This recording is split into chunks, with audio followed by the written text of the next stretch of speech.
They say what remains of the Westbourne River runs through that tube which is above the tracks and above the trains.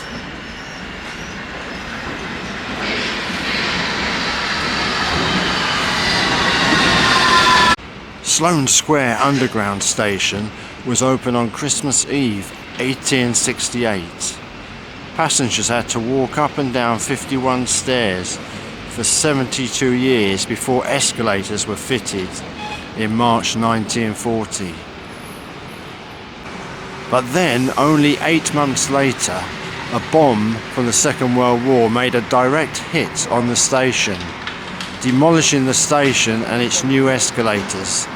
The same bomb also damaged the Royal Court Theatre next door.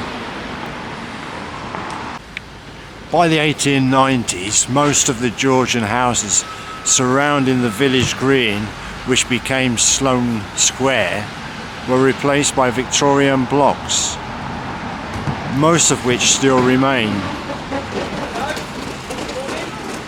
Leaving Sloane Square Underground Station, we're going to walk by Sloane Square, then walk along the King's Road until we want to turn left at Smith Street. Then we're going to turn left in St Leonard's Terrace, right at Franklin's Row, and then at Royal Hospital Road, have a look across the road at the grounds of the Royal Hospital, and then from Franklin's Road turn right into Royal Hospital Road up to Tite Street.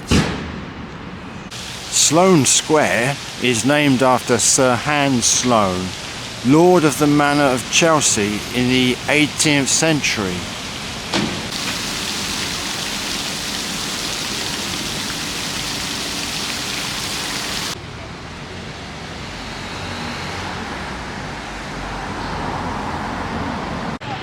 Peter Jones has been here since 1911.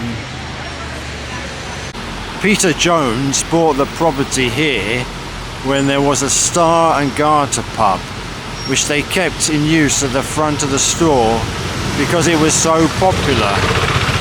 But the pub finally went when Peter Jones done some rebuilding to their original building in 1936. Leaving Sloane Square Station, I have to remember that my mum would walk this way along the King's Road many years ago when she was a young woman to go and work for Mary Quant as a dressmaker.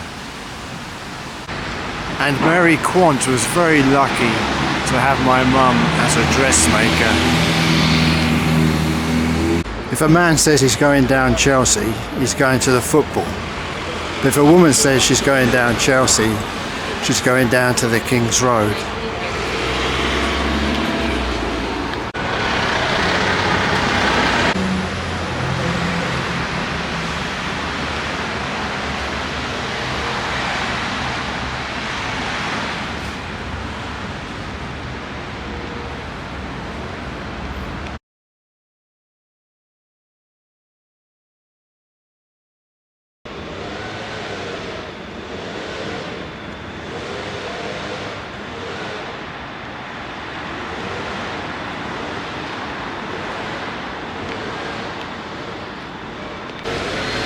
This is called Duke of York Square because the Duke of York Barracks was over there, now it's the Saatchi Gallery. The Duke of York buildings were first built to be a school for the children of soldiers. They then became barracks for the army, and now the Saatchi Gallery. The Duke of York's second son of George III founded the original school. During the Napoleonic Wars, the Duke of York tried to abolish the old practice of buying military commissions for prestige or to gain access to valuable military stores. Most unsuitable persons had become officers in this way, and the Duke called for the resignations of all colonels under the age of 20 and captains under the age of 12. His reform, however, was interrupted in 1809 when it came to light that his own mistress had been selling commissions. The Duke of York was forced to resign in disgrace.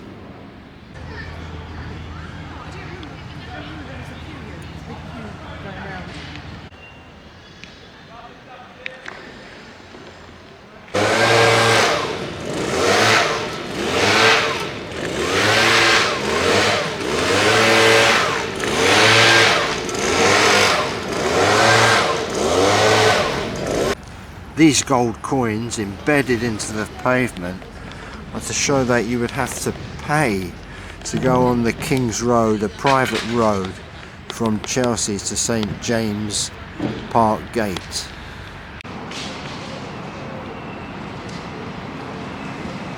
And that there boarded up is what was once the Markham Public House, and next door what was once a shop bazaar.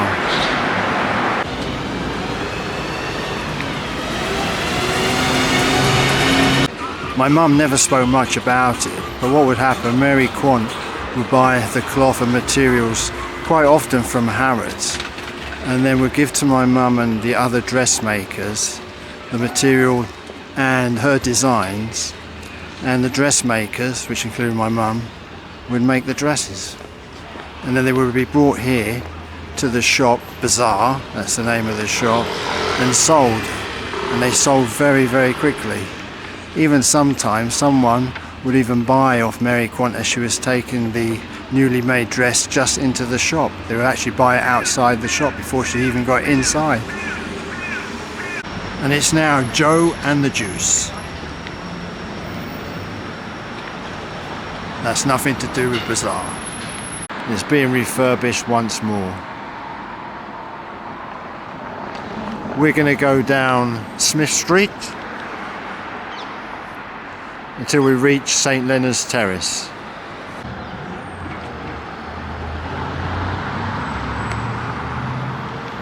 And this red postbox, one of the originals, one of the very first in Queen Victoria's reign to be planted here in London, is on the corner of St Leonard's Terrace and Smith Street, near number 30 St Leonard's Terrace. One of the very first postboxes ever.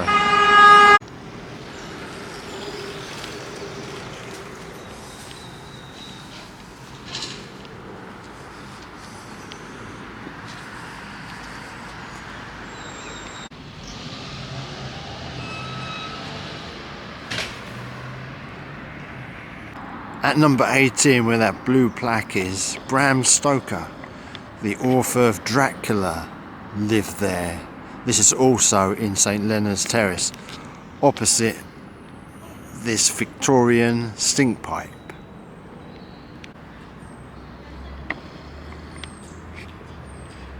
Royal Avenue was laid out by Sir Christopher Wren in 1682 as a direct route from the Royal Hospital, that's where the Chelsea pensioners are, to Kensington Palace.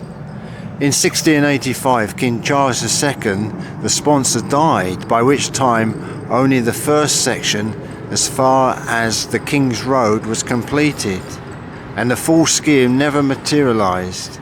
The houses on either side were built in the early part of the 19th century.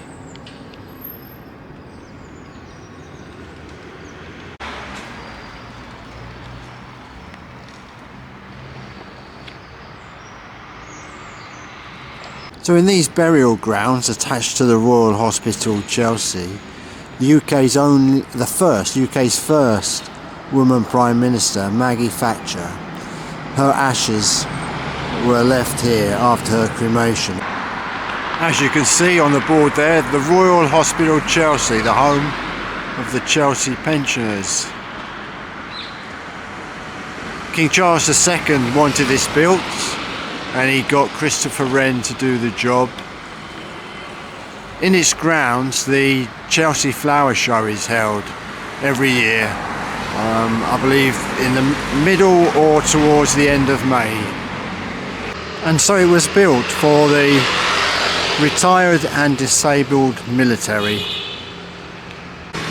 Now we're walking along Royal Hospital Road with the Chelsea Pensioners Hospital on our left. Going to go past the National Army Museum, that's worth a look. Might go in there. Turn left into Tite Street, then right into Dilke Street, right Swan Walk, and then going to go into the Chelsea Physic Garden. And after looking at the Chelsea Physic Garden, going to go and have a look at Chelsea Embankment. From there, walk along Cheyne Walk up to Albert Bridge. We're on Royal Hospital Road, but I imagine then it was once called Queen's Road from that sign.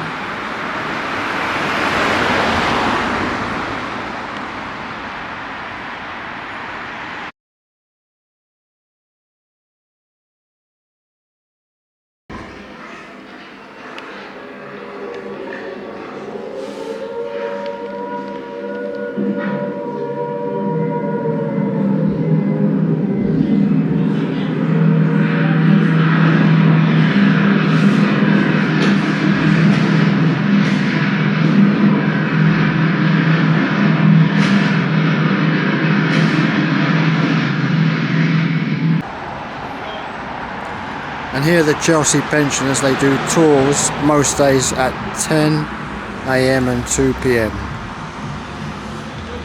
Well worth a visit.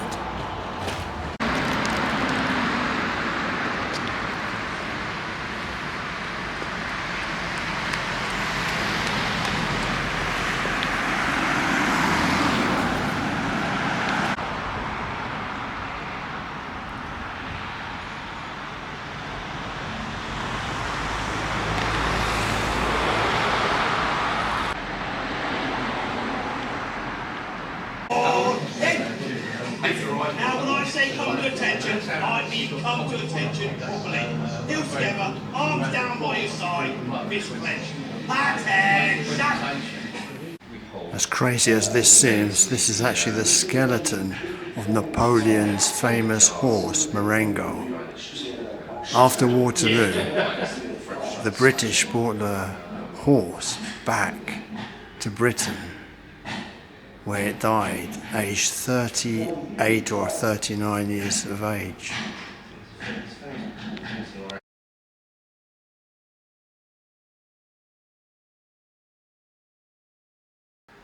This is what Lawrence of Arabia wore when he united the Arabs to rise up against the Turks.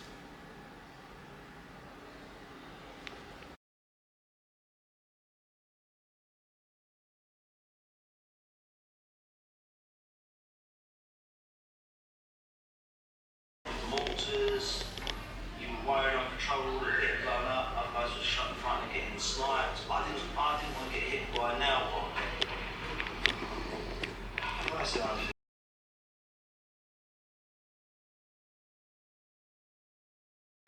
This is a portrait of Khudadad Khan, the first Indian to be awarded the Victoria Cross in 1914. His whole outfit had been killed by the Germans, but he continued alone, manning his machine gun. His regiment is still alive today and is part of the Pakistan Army.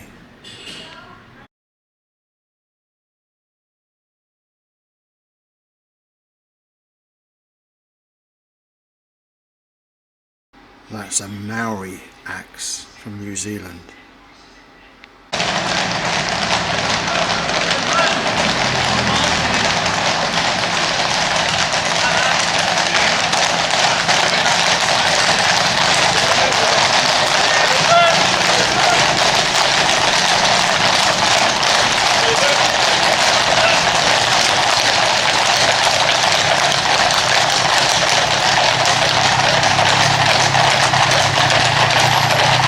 Tite Street and the surrounding streets around here known for literary people, artists.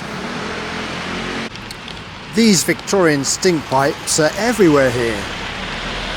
Maybe it's because we're so close to the River Thames at the Chelsea Embankment.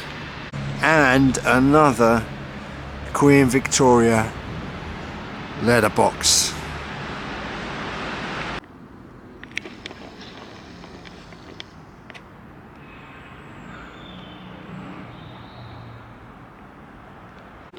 Here in Tite Street they have absolutely huge windows because of the artists who live here. And number 33 Tite Street, known as the Studios, this is where Augustus John lived. He was a painter and he did a famous portrait of Lawrence of Arabia.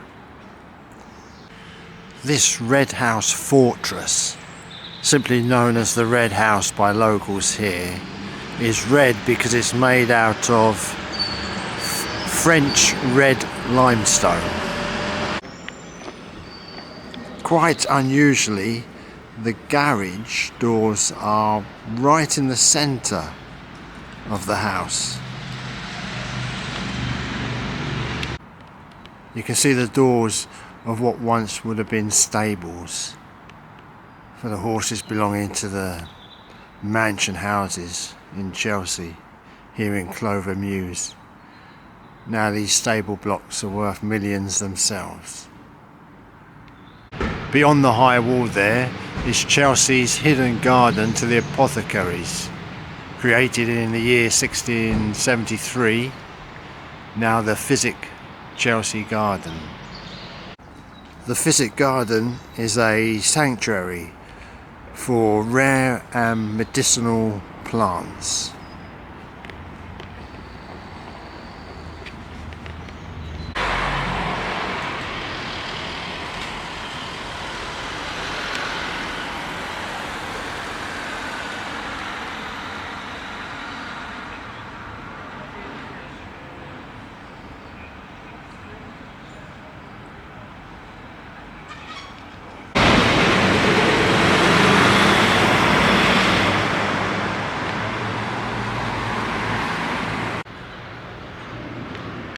So this is a statue of Sir Hans Sloane. He came from Ireland to London to be a physician, and as he was learning to be a physician he needed to learn about plants because of their healing powers, and so he came here to the Chelsea Physic Garden and trained here. Sir Hans Sloane, the statue was made of him in 1737. In the year 1722, he owned these gardens and he gave them to the society, which still owns them today. So Sir Hans Sloane bought the Manor of Chelsea with all that wealth, which was 166 acres of land, including this garden. The Chelsea Physic Garden has been a place of innovation for over 350 years.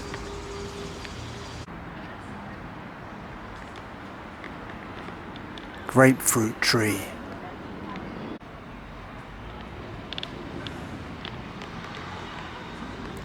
Olive tree, one of the largest olive trees in the country.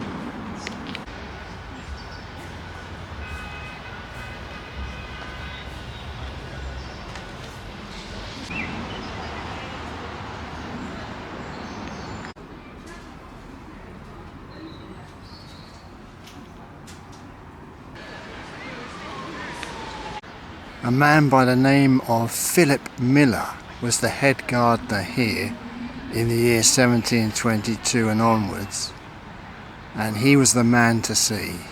People like Capability Brown and anyone who wanted to build a great garden would come and see him for advice on what trees and plants and seeds to take with them. So there's Philip Miller's name, the head gardener, 1722 onwards, with all the other names of the head gardeners here on this sculpture. Yes, Agatha Christie loved a good poison.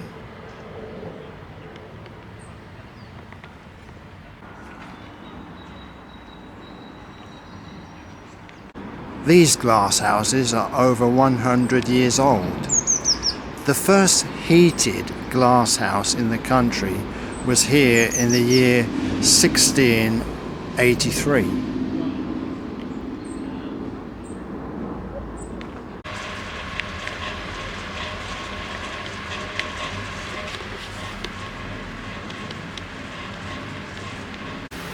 there is our the fruit.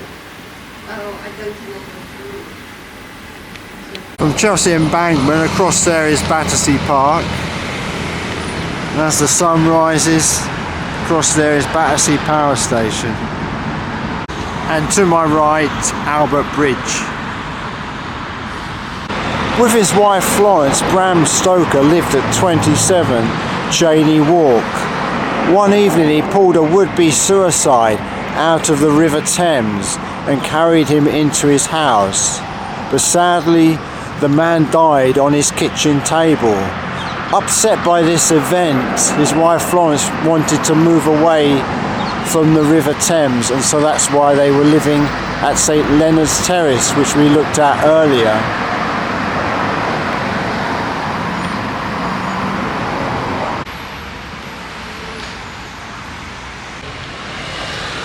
Another Victoria Post Office red box.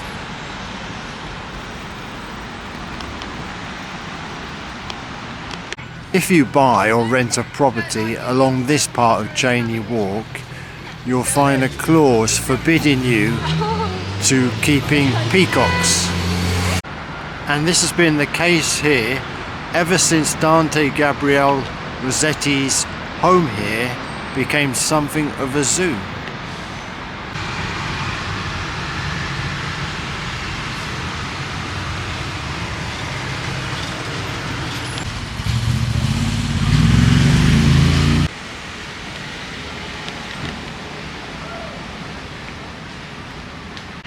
His neighbours complained that peacocks, as well as many other animals, were jumping from his garden into theirs.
This is Thomas Carlyle, the historian writer, sat on his writing chair with a pile of books beside him. Thomas Carlyle here is looking thoughtfully across at the River Thames. The Carlyles moved from Scotland down to London, first living in Gray's Inn Road before coming here to Chelsea and living in Cheyne Row, number 24, where his house has been kept as it was, and it's open to the public on Wednesdays. Book online.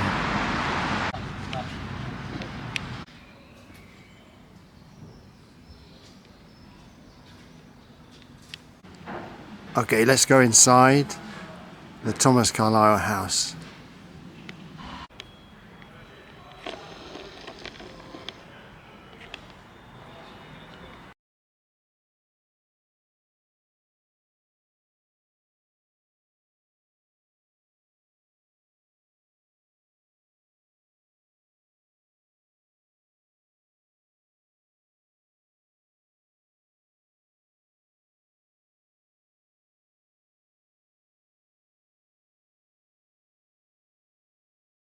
Thomas Carlyle house was absolutely amazing. It's been kept, each room, as it was in the 19th century. Well worth a visit.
The famous Chelsea china was made here in Lawrence Street.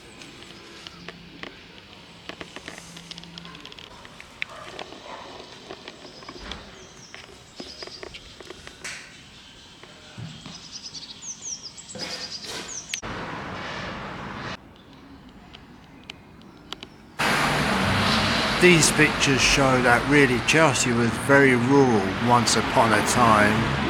And they used to have a famous dairy here called Wright's Dairy.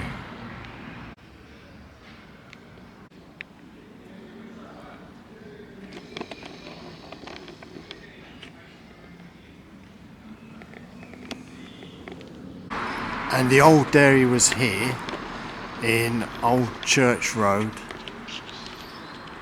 opposite the pigs here. Now we're going to walk down there, Old Church Road, and join Cheyne Walk again. That's a nice view of the Chelsea Old Church with the flag on top. Don't forget that all these walks in this walk series, in the description you can read the directions to the walk. Chelsea Old Church was built in the 14th century.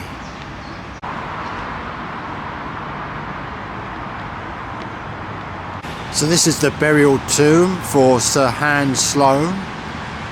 It says he was the president of the Royal Society and of the College of Physicians. He died in the year 1753 in his 92nd year. Saint Sir Thomas More's headless body is possibly in a tomb inside the church. His head is interred at St Dunstan's Church, Canterbury, after his head was exposed for 14 days on London Bridge.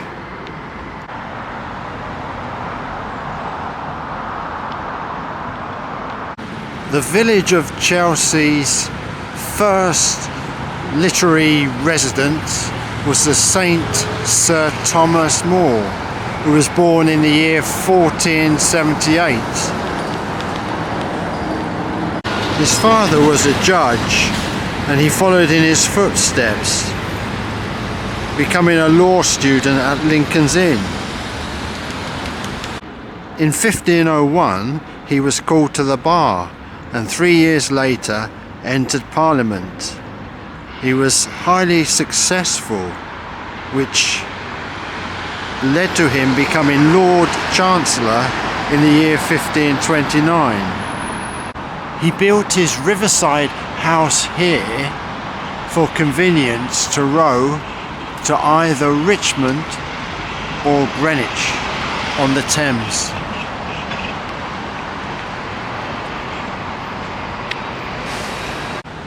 When King Henry VIII tried to persuade Thomas More that his marriage to Catherine of Aragon was invalid, Thomas More quit as the Chancellor. The King of the time, Henry VIII, found out that Thomas More as a judge was incorruptible. Even though Thomas More retired to his home here in Chelsea, he was later tried and found guilty of treason and was taken to the Tower of London, where he was executed on Tower Hill on the 6th of July in the year 1535. As Thomas More stood on the scaffold, his very last words to all the spectators watching were, "I am the King's good servant, but God's first."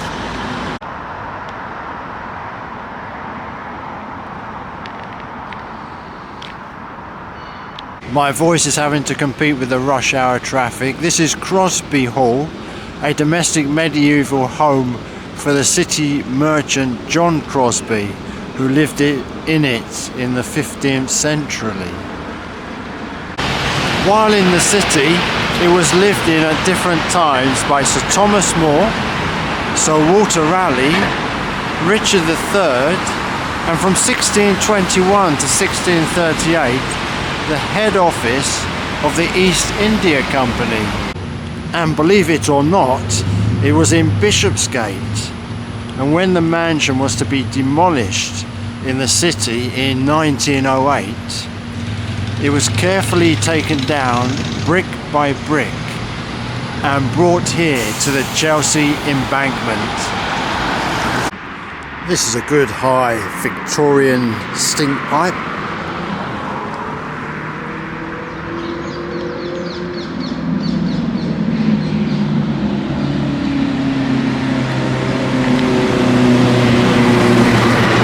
After reaching Battersea Bridge, when we were walking along Cheyne Walk, turn right, no, carry on Cheyne Walk, and then we're going to turn right Milman Street, and then we will reach King's Road. And we'll follow the King's Road, until we get to Dovehouse Green. We're going to cross there, through the Chelsea Farmers Market, and then left at Sydney Street, and then cross through St Luke's Garden, Battersea Bridge. This is James Whistler with pencil in hand, getting inspiration from Battersea Bridge and the River Thames.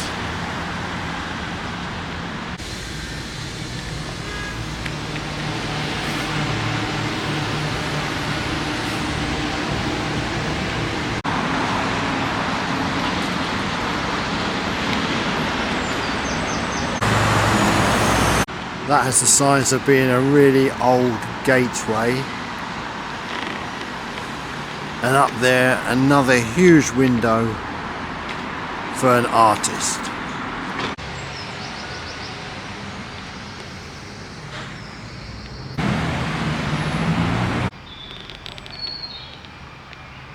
King's Road is an old road, so you would expect some old houses.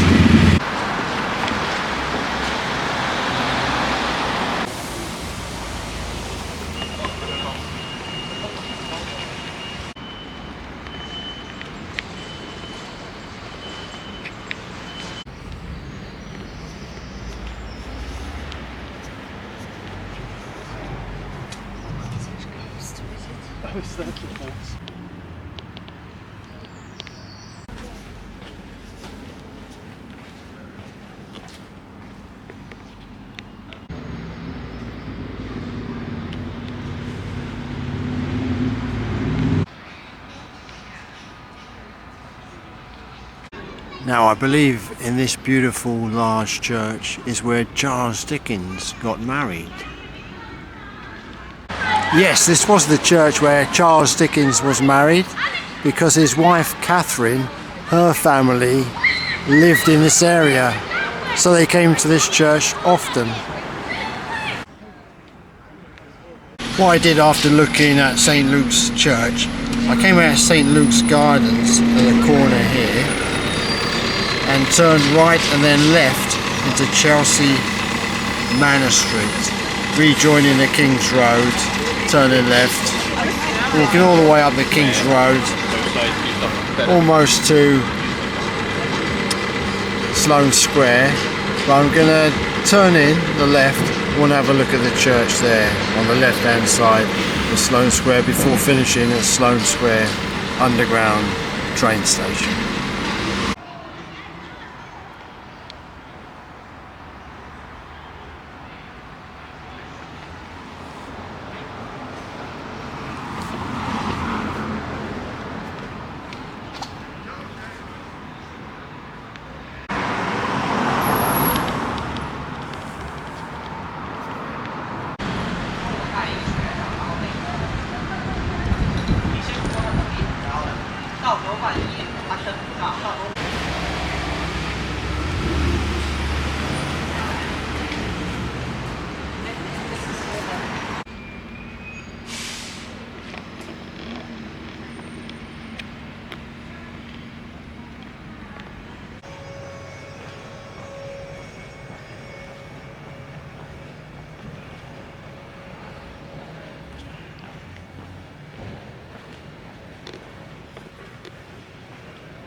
The King's Road, Chelsea, used to be always full of florists, people selling flowers, because Chelsea was the horticulturalist place of London. This old church is the last stop of my walk before the station.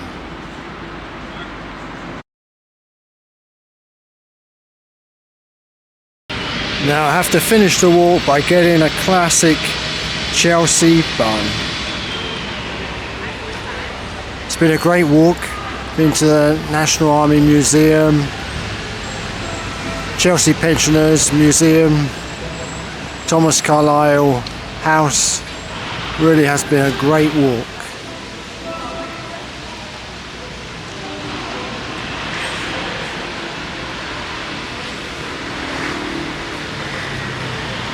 Finished with a Chelsea bun. These sunglasses, glass houses,